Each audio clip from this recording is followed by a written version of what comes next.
If I'm going to spend all my time helping you, you're going to help me too. Well, tell me about your name. And then, I didn't say it right, or I didn't want to say it. And then she just snaps like, if you're going to do this, you're going to do this right. So I don't think I've ever shared this before. A once popular parenting YouTuber, Ruby Franke, will spend up to 60 years in prison. After that video came out and the controversy started hitting, she ran into the living room and she was like, you did that on purpose. You knew what you did. You knew what you were saying. And she was just yelling. And I haven't seen this side of her in a long time. And then my dad actually came down and was like, you need to get away from him. I just had a 12-year-old boy show up here at my front door. He's emaciated. He's got tape around his legs. That's how it was. That's how it felt. People started catching on very quickly, like in the videos, to what she was doing. I remember there was a video with a little clip. She took the door off my bedroom, and she took the door off my bathroom as well in the basement. So she didn't want me to have any kind of privacy at all, and people started catching on to that. When someone wants to free a child from their mom's arms, that movement grows pretty fast. Fake being happy. Hello there, and welcome back to Curl Gator Mysteries. Today we're going to be talking about a very interesting interview that was conducted by a YouTube channel called The Squeeze. They had Chad Franke, the oldest son of the Ruby Franke family, the one who was sent away to that camp in Virginia, I believe it was, to learn basic social skills, learn how to be abused and tormented by your mother and accept it without retaliation is basically what they thought, because that's precisely what was happening to Chad. And in this interview, he really goes deep into what he experienced in that household, the horrors really that he went through. I mean, they're talking about completely shattering his privacy, taking away the door to his bedroom, even the door to his own bathroom. I didn't even know about that until recently. It's truly, truly shocking, the kind of devil Ruby Franke really was. And if you haven't seen my in-depth video on Ruby Franke, it's right up there. You can go watch it and come back to this one, or watch it after, whatever your preference. Just make sure you see it. Without further ado, let's get into this interview. And so we're just excited to sit down with you and just to hear your story and hear more about you, learn more about you, and where you're at today. Yeah. So I think to start off, you grew up very much in the public eye on your mom's YouTube channel, 8 Passengers, which had millions of followers. It was large, I remember. When did it start? Yeah, I think I was around 8 years old, so it was 2013, 2014, or 2015, one of those years. Okay. So pretty early on when I was a kid. Okay. Yeah. When did it take off? Was it just right off the bat that it was a thing, or was there a certain point after you guys have been doing it for a while, you're like, oh, this is really picking up? Yeah, it definitely didn't get big at first. It did get big pretty fast because it wasn't actually my mom's original idea to start a YouTube channel. It was her sister. So her sister was the one who kind of started the YouTube thing because she was younger and she was more familiar with social media, and her sister's channel did really well. And then they had a video that blew up because she finally was able to have a kid because they were, struggling. And so that video blew up, and my mom saw oh, this pays really well. Let me try it out. And, she wasn't very good at it at first, like we all are. And there was a lot of bad things that, it didn't look very good. And YouTube was the editing was all weird and everything. But eventually she got it, and people started getting interested. And I think within the first 2 years, it got pretty big, and the paychecks started looking good for her.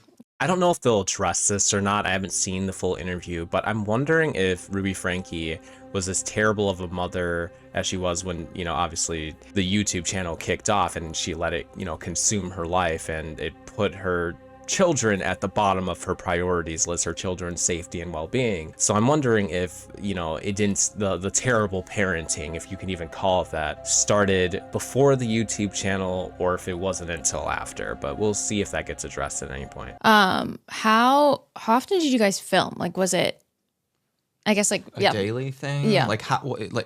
How did school work? Were you homeschooled? Were you able to go to school, and how did that work? Yeah. Yeah. With YouTube lifestyle vlogging, there's no scheduled time for filming. That's your life. I mean, if you say something and you don't catch it on camera, you know, the camera comes out, they press record, and then you say it again. So like Right. everything you say is going to be recorded, even if you have to say it again and again. And so yeah, school, just regular school. You know, when you come home, you share your day, you share your stories of what happened. Okay. And But you went to a public school. yeah, Okay. yeah. So do you feel like you still had a bit of a normal childhood since you did go to school and you were still doing things, or did it feel like you had to come home and like, you know, you were filming this bit today or whatever it was? Yeah. Yeah. I think as a child, I had a very normal childhood, like from the age 8 to 14. I think I had a very good, you know, still hang out with friends and you can have your private life, and Yeah. it was a lot of fun. And but yeah, that's a really good point. Like I said, when you have to re-say everything you do, or you know, you go and have fun with friends, and then you have to kind of repeat everything over again. Yeah. When you talk about it, it makes me realize how much I was living life on repeat, just talking to the camera. It's like the people behind the camera was also my mom. You know, I was talking to my mom, telling her about my day, but you know, I was looking at the camera the whole time. And Yeah. Yeah. Do you feel like your moments of, like, looking back now, moments of, you know, joy or your struggles as a kid, like, do you just feel like that was kind of viewed as content rather than like maybe addressing, like actually congratulating you or like addressing the problem that may have been going on? Yeah, no, that's a great point. I think when it comes to entertainment, if I was just to like live my everyday, no drama, no pain, nothing, you know, that's not very good content. So Yeah. I think my mom knew very quickly that if I mean, even if someone like fell and hit their head, or if I had a bad day at school, or the principal called me into his office, Yeah. you know, that's drama. That's, you know, that's pain, that's content. And I think she really knew that and fed off of it. So the camera would mostly come out when something entertaining was happening, or even if I was in pain, or if I fell, or, you know, got in trouble. This really isn't unlike many content creating families or other people today that they put their entire lives online. There's people like Jack Doherty, you know, many of the modern day like nuisance streamers and stuff that do this exact same thing in a different way, but they film pretty much everything they do, and every single thing is an opportunity for content. Like if somebody's close family member just got robbed, like that's an opportunity for content for them. There really is no limitation to what they won't film as long as it's within the terms of service of whatever platform they're on. But the impact that this can have on young children, now Chad was a little bit older when this was all happening, but he had some younger siblings, like the two youngest that still lived closely with Ruby and Jodi, you know, who absolutely definitely had it the worst. Like there's so many implications of how this can affect young children and their lives, and you know, having cameras constantly on you and never really having, you know, any serious privacy, because everything you do is content for people all around the world, millions of people to look in and see. It's disturbing, and it's a question that's come up a lot, and the ethics of this and the logistics of this, and whether or not this should even be allowed. You know, these family vlogging channels vlogging their young children that can't say no to being on camera, and they can't fully consent to it either. And it is problematic because you don't know, you know, the severity of how this affects them. Now, obviously, it goes without saying, but the mistreatment that they endure definitely carries some negative ramifications with it. And it is no surprise that these kids were traumatized. And, you know, when the youngest daughter was seen in that room with the police and didn't want to respond to them, the young boy that had to go to the neighbors to get help, these children were treated so horribly. It's hard to justify anything Ruby Franke did during her time as the mother of 8 passengers.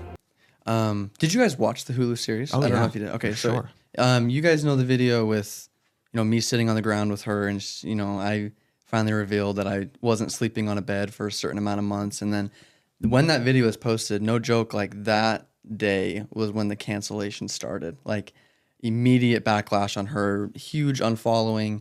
I don't know much about news outlets, but basically TikTok was the big push Yeah. to kind of cancel her. Yeah. And that's when I started seeing her panic a little bit. And I remember sitting in the living room just doing my homework. And I don't think I've ever shared this before, but she ran in from her room. And do you guys swear on this podcast? You're allowed, yes. Okay. I don't know. And she, this is when she was peak in therapy with Jodi. And, she was very clean mouthed and, she was very peaceful and quiet. But after that video came out and the controversy started hitting, she ran into the living room and she was like, "You bitch, you did that on purpose. You knew what you did. You knew what you were saying." And she was just yelling. And I haven't seen this side of her in a long time, like a very, very long time.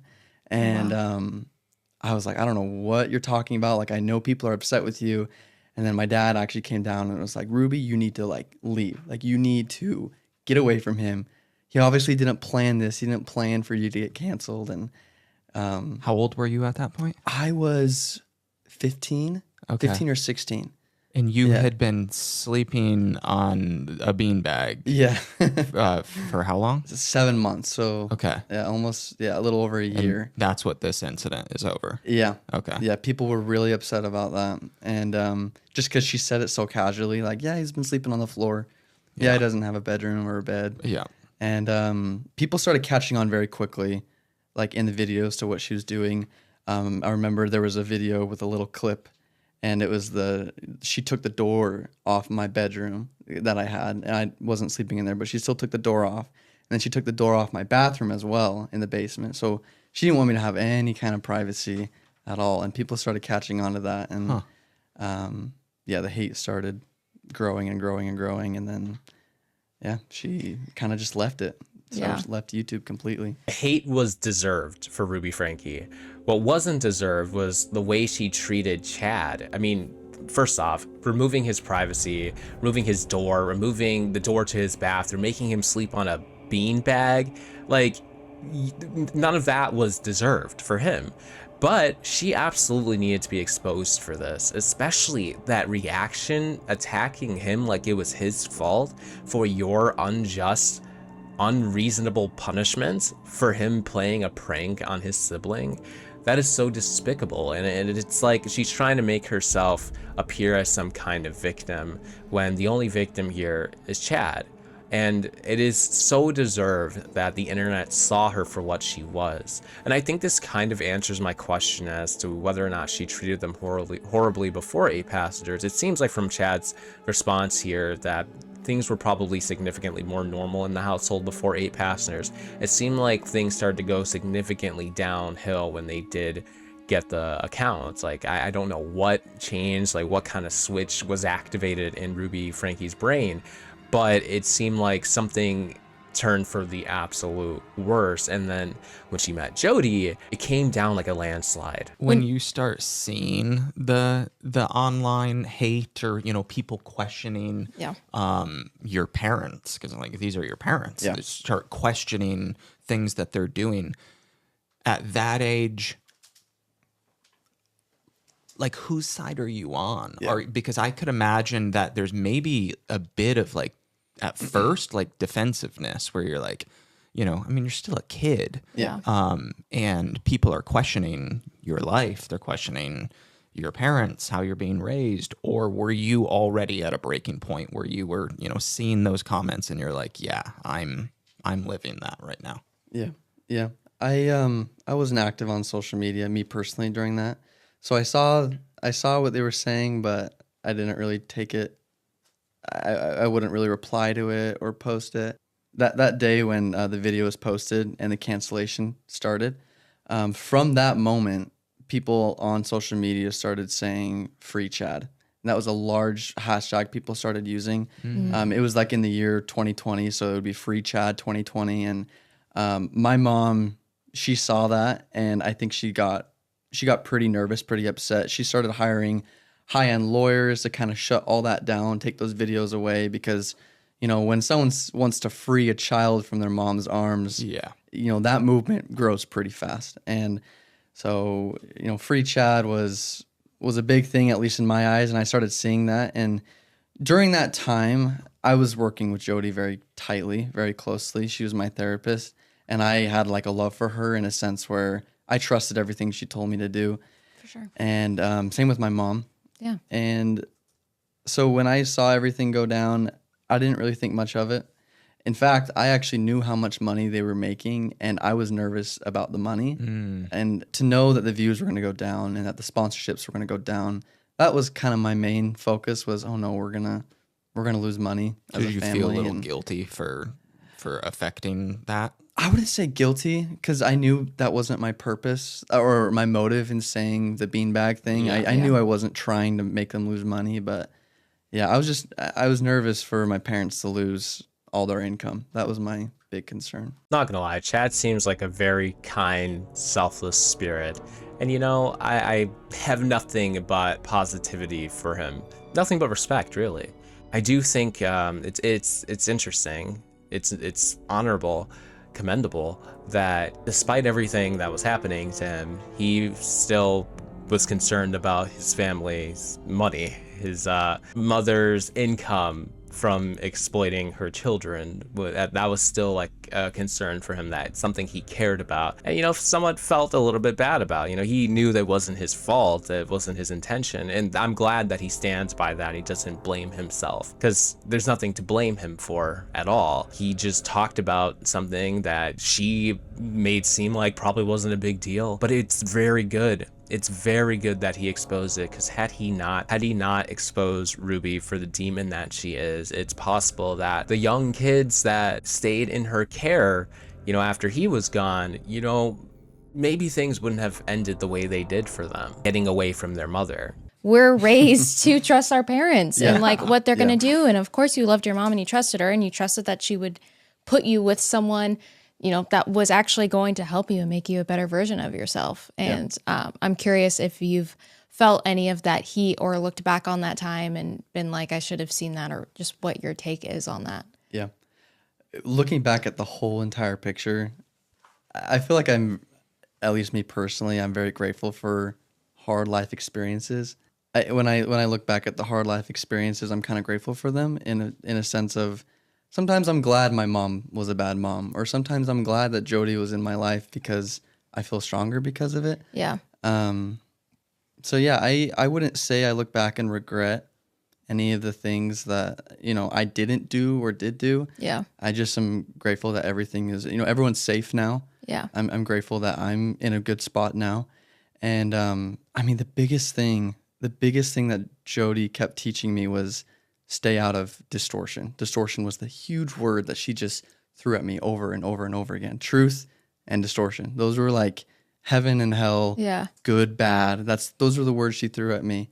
And I mean, if I just fed into the social media, if I started listening to the things they were saying bad about my mom, I would be in distortion. That would be who I was. I would be a bad person. I'd be satanic. Like, she would use these huge words, and so I couldn't, even if I wanted to, if I fed into that kind of social media stuff and started taking sides with them instead of my mom, I'd be in that distortion, and in Jodi's eyes, I'd be a bad person, and that's not what I wanted. So honestly, some of the things that Jodi put in his head are definitely harmful. I mean, even just this, like siding with social media, calling your mother a bad mom and all of these things is, well, first off, they were right. Your mom was horrible. She was evil. Like, she did terrible, terrible things to you and your siblings. And you effectively were told by Jodi to not listen to them, pretty much. Side with your mom. Which, you know, I think his takeaway from this is the important thing, despite, you know, whatever it was that Jodi fed him, was that he's grateful that everybody got out of this situation okay, safe, they're fine, and he was able to learn and grow and become a stronger, better person from it. And that's all you can do when you are faced with such difficulty, you know, these types of challenges, is take the lesson from it, grow from it, and become the best version of yourself that you can from that trauma, from that horrible experience. Now, he's lucky in a sense, like, because his younger siblings had it way, way worse than he did. But either way, the treatment he got from his mother, completely unacceptable. And she should be very, very thankful that he was able to move past this. We see these, like, the B-roll that didn't air, the behind the scenes stuff that didn't make the cut. And it was really sad to watch it, especially just like the moments that you were like, I really don't like want to be doing this. And you can tell like you really did not want to be filming. Like you didn't want to be doing it at some points. And when you watch that footage back, well, I guess, had you seen it before, this whole documentary? And do you remember those feelings, or what do you think about when you see that footage? Yeah. I didn't see them before. So when the trailer was released, I was like, oh wow, that brings back a lot of memories. Yeah. Oh wow. So, but before they like made everything, they showed it to me, and I pre-watched the documentary before it was released. But with the trailer, that kind of was like, oh whoa, those are some crazy memories to look back on. And I do remember those feelings, because in my mind, the whole thing, when they wanted me to say something and I didn't even feel like it, my mindset was like, okay, this is a job. This is how I play football in the summer. This is how we get to go on vacations. I can tell she's upset with me, so I'm just going to say it because this is how we make money. So yeah, that was my mindset. I was like an employee, so yeah, that's what it felt like. Go ahead. No. Your first time watching the doc, what was that tough? Not for me. It wasn't? No, it wasn't. Yeah, that's a good question. I was pretty hooked on how they were gonna portray my mom, and it was so interesting how they did it, because they did some edits after I watched it. But when I first watched it, the opening scene before everything was her just like sitting in silence on her bed, and the scene with like the markers, and she was like putting it up against the camera and smiling and stuff. That was the first scene that I saw, and it was just quiet. All you could just see was her. You can see in her head, she was thinking, how am I going to make this look good for the camera? And then for like 30 to 45 seconds, she's just thinking, and then she just snaps because she hears me in the basement and I'm interrupting her video, and you just see her snap. And I think they portrayed that so well, because that's how it was as a kid, was like the camera's rolling and everything's going great and we're having a good time, and then you say something wrong, or you stutter, or you don't say something she wants, and she just snaps just like that. That's what it was like. And you saw it in the B-roll footage, which was just like, tell me about your name. So this covers roughly half of the full interview. It's about an hour long. Again, it is from the channel called The Squeeze, so if you want to watch the full thing, go right ahead. I will be doing a follow-up at part 2 to this, where we cover that second half. He does have a lot of interesting things to say about the documentary, which I think it's on Hulu or something, about Ruby Franke.